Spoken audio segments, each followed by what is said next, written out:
High, আমি সুপ্রতিম। আজকে আমার ড্রয়িং চ্যালেঞ্জের পার্ট 65। আজকে আমি যা ছবি আঁকছি তার ছবি আঁকার প্রধান কারণ হলো তার সুন্দর গানের গলা। আমি দাদার ভয়েসে শ্যামা সঙ্গীত শুনে দাদার ভয়েসের ফ্যান হয়ে গেছি। মাঝে মধ্যে ড্রয়িং করতে করতে আমি দাদার করা শ্যামা সঙ্গীতগুলো শুনি, বেশ আলাদাই ফিলিংস লাগে। আমি অনেকদিন ধরেই দাদার ভিডিও ফলো করছি, তাই আমি একদিন ভাবলাম দাদার ছবি আঁকবো। তো পার্সোনালি আমি আগে মেসেজ করে নিই পারমিশন নেওয়ার জন্য, তো দাদা আমাকে রিপ্লাই করে।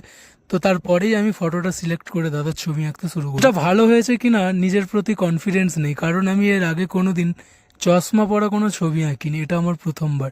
যদিও আমি কোনোদিন পোর্ট্রেট ড্রয়িং শিখিনি, তাও আমি চেষ্টা করেছি দাদার ছবিটা যতটুকু সম্ভব, যেটা রেফারেন্স ছিল সেটার মতো করে কাজটার ফাইনাল রেজাল্ট কেমন হয়েছে তোমরা আমাকে অবশ্যই কমেন্ট করে জানিও। আমাকে ফলো করে সুন্দর একটা কমেন্ট করে দিও, যাতে আমি তোমার পোর্ট্রেটও ড্রয়িং করতে পারি। Thank you for watching. By.